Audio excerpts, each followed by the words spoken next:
ఓం నమః శివాయ.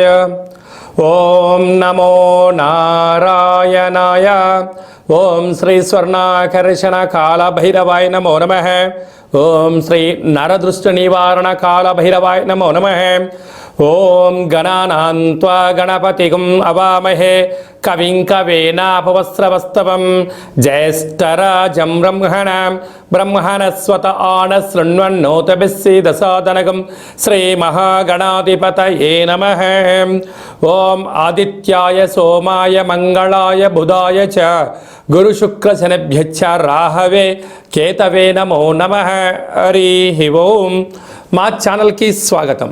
చూస్తున్న వీక్షకులకు ప్రేక్షకులకు ప్రియ కాళభైరవ భగవద్బంధులకి స్వాగతం పలుకుతూ మమ్మల్ని ఎంతగానో ఆదరిస్తూ ఉండబడినటువంటి ప్రియ సోదరి మనుషులందరికీ సనాతన ధర్మ సంరక్షకులకు అందరికీ కూడా నూతన తెలుగు ఉగాది పండగ శుభాకాంక్షలు.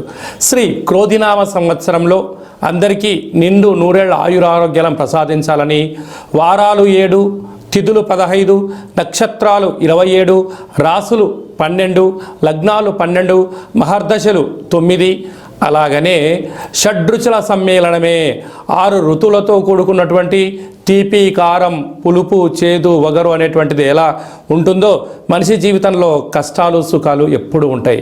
ఎవరి జీవితంలో కూడా ఎప్పుడు కూడా పూర్ణిమ శాశ్వతం కాదు, అమావాస్య అనేటువంటిది ఎప్పుడు అడ్డంకి కాదు అని చెప్పి గుర్తుపెట్టుకోవాలి. కనుక ఈ 360 రోజులు ఈ క్రోధినామ సంవత్సరంలో 30 సంవత్సరాల తర్వాత శని భగవానుడు తన సొంత గృహంలో ఉండగా వచ్చినటువంటి క్రోధినామ సంవత్సరం కావడం వలన అందరికీ నిండు నూరేళ్ల ఆయురారోగ్యాలని, విద్య, ఉద్యోగ, వ్యాపార, రాజకీయ, సేవారంగ కార్యక్రమాల్లో అన్నింటా విజయం సాధించాలని కోరుకుంటూ ఈ సంవత్సరంలో అందరికీ తెలుగు ఉగాది పండుగ శుభాకాంక్షలు. ద్వాదశ రాశిలో గ్రహ గమనాన్ని ఒకసారి వీక్షింపచేద్దాం. మేషరాశిలో గురు సంచార స్థితి, కన్యరాశిలో కేతు భగవాను సంచార స్థితి, కుంభరాశిలో శనిచర స్వామివారు స్వక్షేత్ర సంచార స్థితి, మీనరాశిలో రాహు సంచార స్థితితో ద్వాదశ రాశిలో గ్రహ గమనాలు ఈ విధంగా ఉన్నాయి. అలాగనే మనకు 26/4/2024 సంవత్సరంలో అనగా ఈ తెలుగు ఉగాది పండగ తదనంతరమే గురువు మేషరాశిలో నుంచి వృషభ రాశిలోకి నర్మదా నది పుష్కర సందర్భంగా గృహ మార్పు ఉందని చెప్పి గమనించాలి. ఈ క్రోధినామ సంవత్సరానికి అధిపతి రాజు అంగారకుడు. ఎందుకనగా ఈ సంవత్సరము మనకు తెలుగు ఉగాది పండగ మంగళవారం రోజు అవ్వడం వలన, మంగళవారానికి అధిపతి కుజ భగవానుడు అవ్వడం వలన, ఈ సంవత్సరానికి రాజు కుజుడు అవ్వడం వలన నిత్యము అనేక మంది క్రోధము, ఆవేశము అనేటువంటి పరిస్థితుల్లో ఉండడము, ఎర్రటి నేలలు, ఎర్రటి పంటలు బాగా పండడము, అద్భుతమైనటువంటి కందులు, మిరప, ఎర్రటి నేలలు, సంపూర్ణమైనటువంటి ఆహార ధాన్యాల ఉత్పత్తులు చాలా అద్భుతంగా ఉంటాయని చెప్పి కూడా గమనించగలగాలి. కాకపోతే ప్రజలందరూ కూడా ధర్మ మార్గంగా ఆధ్యాత్మికంగా ఉండడము, తల్లిదండ్రులను, గురువులను, ధర్మాన్ని ఎవరైతే ఆచరిస్తారో వారికి రుణభయం, రోగభయం, శత్రుప్రయం, ప్రమాదాలు తొలగిపోతాయని చెప్పి కూడా గమనించగలగాలి. అలాగనే ఈ సంవత్సరము మంత్రివర్యులు శని భగవానుడు అవ్వడం వలన ఆ శని భగవానుడు ప్రస్తుత కాలమాన ప్రకారంగా కుంభరాశిలో సంచారము చేయడం వలన ధర్మ మార్గంగా ఎవరైతే ఉంటారో వారికి చాలా మంచి కాలము అని చెప్పి గమనించగలగాలి. తెల్లటి నువ్వులు, విశేషమైన నీలం రంగు పదార్థాలు, పుష్పాలు, పండ్లు, పదార్థాలు, అద్భుతమైనటువంటి ధర్మ పరిపాలనగా, ధర్మంగా, న్యాయంగా, నీతిగా ఉండబడిన వారికి చాలా మంచి కాలం అని చెప్పి గుర్తుపెట్టుకోగలగాలి. ఎవరైతే అధర్మంగా ఉంటారో, అన్యాయంగా ఉంటారో, రాక్షస జీవన విధానంగా ఉంటారో, గతి తప్పిన జీవన విధానం ఎవరైతే అలవర్చుకుంటారో వారికి అనేక ఇబ్బందులు ఉంటాయని చెప్పి కూడా గమనించగలగాలి. ఈ సంవత్సరము పశుపాలకుడు కృష్ణ పరమాత్ముడు అవడం వలన గోవులు, పశువులు సమృద్ధిగా ఆయురారోగ్యాలుగా ఉండడం, మంచి పాడి, మంచి పంట, ఐశ్వర్యము, సుఖవంతమైన జీవనం ఉండడం జరుగుతుంది అని చెప్పి గమనించాలి. కాకపోతే ఈ సంవత్సరము శుక్రుడు అనేక రకాలమైనటువంటి ప్రభావం అధికంగా ఉండడం వలన అనేక మంది నిత్యము రోజు నూతన వస్త్రాలకు, బంగారు ఆభరణాలకు, వజ్ర వైడూర్యాలకు, విలాసవంతమైన జీవితాలకు, ఆధ్యాత్మిక తీర్థయాత్ర కార్యక్రమాలకి మొగ్గు చూపడం జరుగుతుంటుంది. కాకపోతే విచక్షణారహిత జీవితాన్ని పొందడానికి, మద్యమత్తు మాంసాల జీవితాన్ని పొందడానికి ఎక్కువ మంది మక్కువ చూపించే పరిస్థితి ఉంటుంది. కనుక దయచేసి అలా వెళ్లకుండా ఆధ్యాత్మికమైన చింతనతో మీరు ఉండగలిగితే ఈ సంవత్సరము అందరికీ పట్టిందల్లా బంగారం అయ్యేటువంటి యోగ్యత కనపడుతుందని చెప్పి గమనించాలి. ఈ క్రోధినామ సంవత్సరంలో మిథున రాశి వారికి ఎలా ఉండబోతుందో ఈ వీడియోలో సవివరంగా సంపూర్ణంగా తెలుసుకుందాం. మిథున రాశిలో ఏ నక్షత్రాలు వస్తాయనగా మృగశిర నక్షత్రంలోని 3వ పాదము, 4వ పాదము, ఆరుద్ర నక్షత్రంలోని 4 పాదాలు, పునర్వసు నక్షత్రంలోని 1, 2, 3 పాదములు కలిపితే మిథున రాశి. మిథున రాశి యొక్క అధిపతి బుధ భగవానుడు. వీరికి ఈ సంవత్సరం ఆదాయ వ్యయాల్ని మనం ఒకసారి బాగా పరిశీలించినట్లయితే ఆదాయం 5, వ్యయం 5 అనగా ఎంతైతే ఖర్చు ఉందో అంతే మీరు సంపాదించబోతున్నారు అని చెప్పి మీరు గుర్తుపెట్టుకోవాలి. కనుక అధికంగా మీరు శ్రమించగలిగితే మీరు ఉండబడిన వాటన్నిటికన్నా కొద్దిపాటి సోమర్థనాన్ని పక్కన పెట్టి హార్డ్ వర్క్కు మీరు ఇంపార్టెన్స్ ఇవ్వగలిగితే స్థిరచరాస్తులు మీ సొంతమవుతాయి అని చెప్పి మనకు జ్యోతిర్విజ్ఞానం తెలియచేస్తుంది. రాజపూజ్యం 3, అవమానం 6. ఎందుకనగా కష్టపడి పనిచేసేటువంటి రాశులలో మిథున రాశి ఒకటి. ఎందుకనగా రాశాధిపతి బుధుడు అవ్వడం వలన వీరికి బుద్ధి బలం, జ్ఞానబలం చేత వీళ్ళు ఒదుగుతూ ఉండడం వలన వీళ్ళు చుట్టూ ఉండబడినటువంటి వారే వీరి ఎదుగుదలను ఓర్వలేకపోవడం, శత్రువులను మూటగట్టుకునే పని ఉంటుంది. కనుక వీలైనంత వరకు మీరు ఎలాంటి విషయాలైనా మీ మనసులో పెట్టుకునే ప్రయత్నమే చేయండి. పక్కవారికి ఏదైనా చెప్పారా వారే మీకు శత్రువులు అవుతారు అని చెప్పి గమనించగలగాలి. మనం ఒకసారి కందాయ ఫలితాన్ని గమనించినట్లయితే మృగశిర నక్షత్ర జాతకులకు మంచి ఆయురారోగ్యాలు, మంచి మేధా సంపత్తి ఉందని చెప్పి గమనించాలి. ఆరుద్ర నక్షత్ర జాతకులకు ఇక్కడ జూలై నుండి సంవత్సరాంతం వరకు అనారోగ్యమైన పరిస్థితి, మనోవేదన, ఆరోగ్య పరిస్థితి అనుకూలంగా లేదు. కనుక ఆరోగ్యాన్ని కాపాడుకునే బాధ్యత ఆరుద్ర నక్షత్ర జాతకులది అని చెప్పి గమనించాలి. పునర్వసు నక్షత్ర జాతకులకు ఒక ప్రణాళికాబద్ధంగా ఉండడం వలన మంచి కాలము అని చెప్పి గమనించగలగాలి. కనుక ఈ మిథున రాశి వారికి ఈ గృహ భవన నిర్మాణ కార్యక్రమం చేసేటువంటి వారికి, ఆధ్యాత్మికవేత్తలకు, వ్యాపార సామ్రాజ్యంలో ఉండబడినటువంటి వారికి, రాజకీయవేత్తలకు, స్వయం వృత్తులు, సేవా రంగాలు, వ్యాపార కార్యక్రమం చేసేటువంటి వారికి కూడా ఓపిక, పట్టుదల, ఒక ప్రణాళిక బద్ధంగా మీరు వెళ్ళగలిగితే అన్నింటా విజయం మీ సొంతం అవుతుంది. వ్యవసాయ సోదరీమణులకు ఎర్రటి పొలాలు, తెల్లటి పంటలు, వస్త్ర వ్యాపారాలు, బంగారు వ్యాపారాలు, అలాగనే హోటల్ వ్యాపారాలు, ఈ పాల ఉత్పత్తుల వ్యాపారస్తులకి కూడా చాలా మంచి కాలం ఉందని చెప్పి గమనించాలి.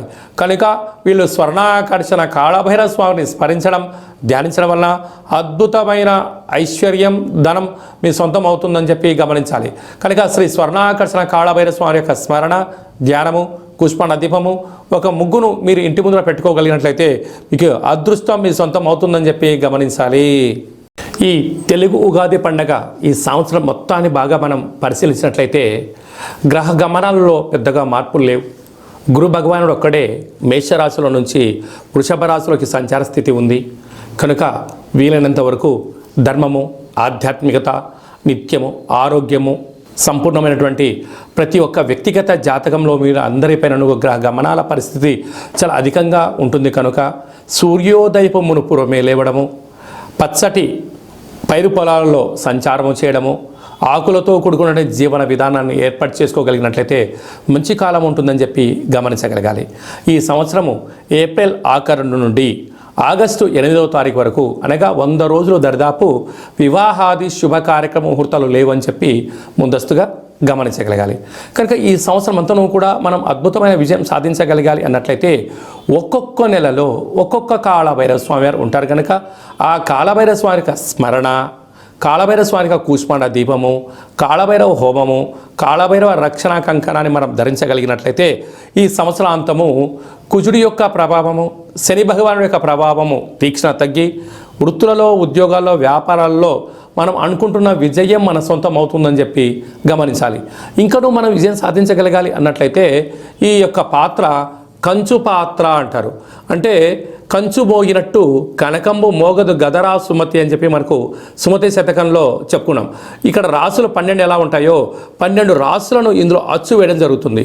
ఈ యొక్క పాత్రను మనం ఇంట్లో ప్రతిరోజు పూజ చేసుకున్న తదనంతరము 2 అగరబత్తులను వెలిగింపజేసుకొని మనసులో ఏదైతే కోరిక ఉందో కోరుకొని ఓం స్వర్ణాకర్షణ కాళభైరవాయ నమో నమః అనేటువంటి మంత్రాన్ని ఉచ్చరింపచేస్తూ ఇలా చిన్నగా శబ్దాన్ని చేసినట్లయితే ఓంకార శబ్దం రావడం జరుగుతుంటుంది. ఇలాగా ఈ ఒక ఓంకార శబ్దాన్ని ఇలా చిన్నగా ఇలా వృత్తాకారంలో తిప్పినట్లయితే